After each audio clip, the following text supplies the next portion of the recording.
एक समय की बात है। महिमा शहर में अपनी पढ़ाई करने आई हुई थी। महिमा की एक बहुत ही अच्छी सहेली थी जिसका नाम मनीषा था। एक दिन महिमा की माँ का फोन आता है और वो महिमा को उसकी भाई की शादी के लिए घर बुलाती है। महिमा अगले दिन अपनी सहेली मनीषा को इस बारे में बताती है, मैं अपने घर जयपुर जा रही हूँ क्योंकि मेरे भैया की शादी है। अरे वाह, ये तो बड़ी खुशी की बात है। और तुम भी मेरे साथ जा रही हो, समझी? कोई बहाना नहीं चलेगा। हाँ हाँ, क्यों नहीं, मैं जरूर चलूंगी तुम्हारे साथ। दोनों सहेली बड़ी ही खुश होती हैं और जयपुर जाने की तैयारी में लग जाती हैं। एक हफ्ते बाद दोनों जयपुर पहुंच जाती हैं। महिमा का इतना बड़ा घर देखकर मनीषा तो दंग रह जाती है। हर तरफ शादी की तैयारी चल रही होती है। आ गई मेरी बेटी। हाँ माँ, और देखो मेरे साथ कौन आए हैं, मेरी सहेली मनीषा। अरे बेटी आओ आओ, और इसे अपना ही घर समझो। जी माँ जी। चलो मनीषा, चलकर भैया से मिलते हैं। दोनों सहेली जाकर महिमा के भाई से मिलती हैं। राहुल अपनी बहन को देखकर बहुत खुश हो जाता है। अरे कितने दिन लगा दिए आने में, जैसे किसी पड़ोस की शादी है। अरे भैया, बस एग्जाम्स की वजह से रुकना पड़ा, पर अब मैं आ गई हूँ ना। अब देखना हम दोनों आपकी शादी में क्या धमाल मचाएंगे। अरे पर पहले इनसे तो मिलवा। अरे हाँ, मैं तो भूल ही गई। ये है मेरी सहेली मनीषा। महिमा उसके बाद मनीषा को अपना कमरा दिखाती है जो बिल्कुल राहुल के साथ वाला ही होता है। दोनों कमरे में जाकर बिस्तर पर पड़ जाती हैं और उनकी आंख लग जाती है। अगले दिन फिर दोनों अच्छे से तैयार होकर शादी की तैयारियों में लग जाती हैं। 2 दिन बाद राहुल की शादी हो जाती है और उनके घर एक सुंदर सी दुल्हन आ जाती है। अरे महिमा, ये तुम्हारी भाभी घूंघट क्यों किए हुए हैं? अरे ये शहर थोड़ी है, यहाँ बड़ों बड़ों को घूंघट करना ही पड़ता है।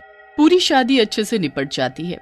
अब अगले दिन महिमा और मनीषा को वापस शहर जाना होता है क्योंकि उनके कॉलेज की काफी छुट्टियां हो चुकी होती हैं। मनीषा को शहर जाने का बिल्कुल मन नहीं होता। वो उस रात बड़ी ही उदास होती है। जब महिमा सो रही होती है तब मनीषा उठकर बाहर टहलने लगती है। टहलते टहलते मनीषा बालकनी में जाकर खड़ी हो जाती है। बाहर काफी अच्छा मौसम होता है और ठंडी ठंडी हवा चल रही होती है। पर फिर उसका ध्यान अचानक नई नवेली बहू पर जाता है। अरे ये इतनी रात को छत पर क्या करने जा रही है? मनीषा उसके पीछे पीछे जाने लगती है और छत पर पहुंच जाती है। छत पर घूंघट में वो बस चलती ही जा रही होती है। उसके बाद वो अपना घूंघट ऊपर करती है और आसमान में पूरे चांद को देखने लगती है। आज तो चांदनी रात है और मेरा मकसद पूरा हुआ। आखिरकार इस घर की बहू मैं बन ही गई। अब मैं सबको खत्म कर दूंगी, सबको खत्म कर दूंगी मैं। हे भगवान, ये महिमा की भाभी ऐसे क्यों हंस रही है? इनको आखिर हुआ क्या है? मनीषा छुपकर सब देख ही रही होती है कि तभी महिमा की भाभी पीछे मुड़ती है और फिर उसका चेहरा देख मनीषा वहीं जमीन में बैठ जाती है। वो कोई खूबसूरत लड़की नहीं बल्कि एक चुड़ैल होती है। मनीषा के तो गले से आवाज ही नहीं निकल रही होती।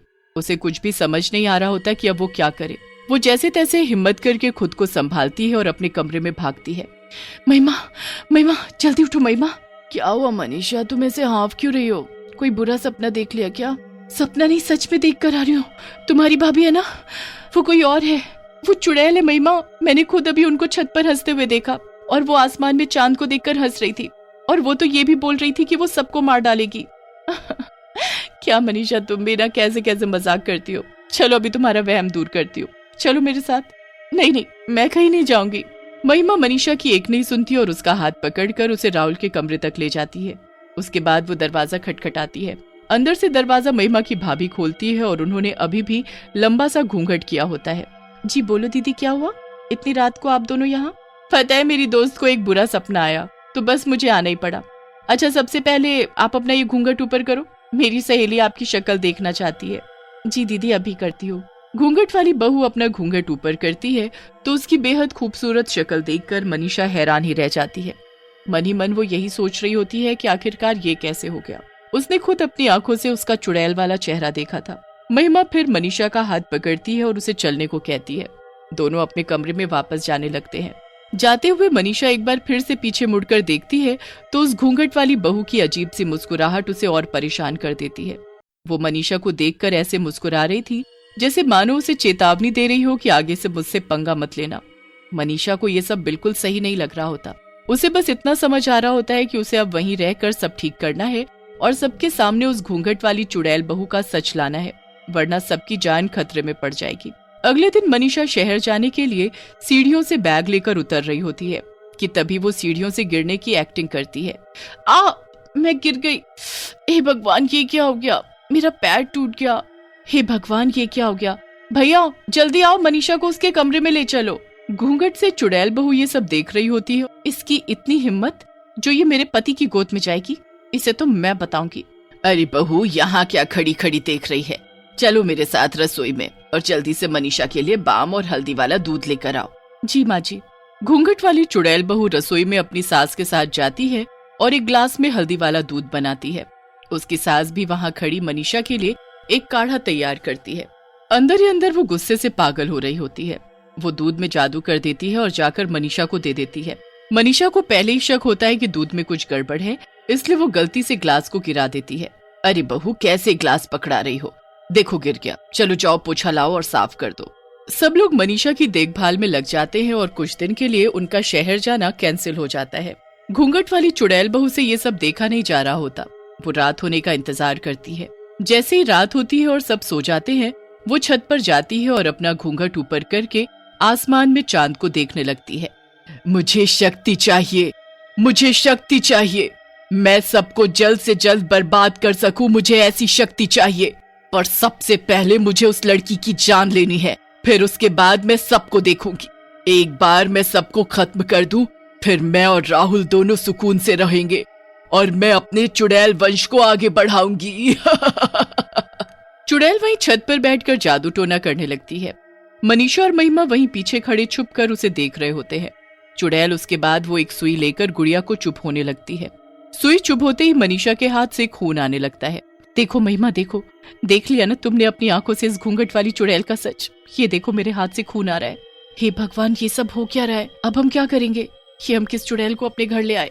सब सोचते हैं ये कितनी संस्कारी है जो हर वक्त घूंघट करके रहती है, पर किसी को नहीं पता कि इस घूंघट के अंदर एक चुड़ैल है जो अपना चेहरा छुपाने के लिए इसे घूंघट से ढकती है। हाँ, मैं यही तुमको कब से बताना चाहती हूँ, पर तुम मानने को तैयार ही नहीं हो। मेरे भाई को तो इस बात का अंदाजा भी नहीं होगा कि उसकी बीवी एक चुड़ैल है। तुम कुछ करो ना मनीषा। मैं सब कर चुकी हूँ। मैं एक बाबा को जानती हूँ जिनको मैंने पहले ही फोन कर दिया था। उन्होंने मुझे सब बता दिया है कि मुझे क्या करना है। बस अभी हमें कैसे भी 2 दिन शांति से निकालने हैं, फिर पूर्णिमा की रात को हम इस घूंघट वाली चुड़ैल बहू का सच सबके सामने लाएंगे और इससे हमें छुटकारा भी मिल जाएगा। बस फिर 2 दिन जैसे तैसे निकल जाते हैं। उसके बाद दोनों सहेली छत पर आती हैं और वहां जिस जगह चुड़ैल अपना जादू टोना करती हैं, वहां एक कटोरी खीर रख देती हैं। कुछ देर में चुड़ैल वहां आ जाती है। मनीषा और महिमा बाकी घर वालों के साथ छुपकर चुड़ैल के आने का इंतजार कर रहे होते हैं। कुछ ही देर में चुड़ैल वहां आती है। वो अपना घूंघट ऊपर करके खीर देखकर बड़ी हैरान होती है। चुड़ैल को कुछ समझ नहीं आता, पर वो खीर देखकर रह नहीं पाती। वो उस कटोरी को उठाती है और खीर चखने लगती है। जैसे ही वो खीर खाती है, उसे उल्टी होने लगती है। ये क्या है? ये मुझे क्या हो रहा है? चुड़ैल जमीन में गिर जाती है और तभी सब घर वाले वहां आ जाते हैं। इसका अंत अब आ चुका है। इसने मेरी बनाई हुई खीर खा ली है। ये सब तेरा किया धरा है। तुझे तो मुझे उसी दिन मार देना चाहिए था। हाँ, पर तूने बहुत देर कर दी। चुड़ैल तड़प तड़प कर मरने लगती है। उसके बाद पूर्णिमा के चांद की रोशनी उस चुड़ैल पर उल्टा असर करने लगती है। उसे ताकत देने की जगह वो उसे जला देती है और चुड़ैल राख में बदल जाती है। सब उस घूंघट वाली चुड़ैल बहू से मुक्ति पा लेते हैं, पर राहुल बहुत दुखी होता है। अब अगले दिन मनीषा और महिमा भी वापस शहर जाने लगते हैं, पर जाते जाते राहुल के माता पिता मनीषा से कहते हैं, क्या तुम हमारे बेटे से शादी करोगी? मनीषा ये सुनकर मुस्कुरा देती है। बस फिर मनीषा शहर चली जाती है और राहुल उसकी पढ़ाई पूरी और उसके वापस आने का इंतजार करता है। पढ़ाई पूरी होने के बाद दोनों की धूमधाम से शादी हो जाती है और मनीषा महिमा की भाभी बन जाती है।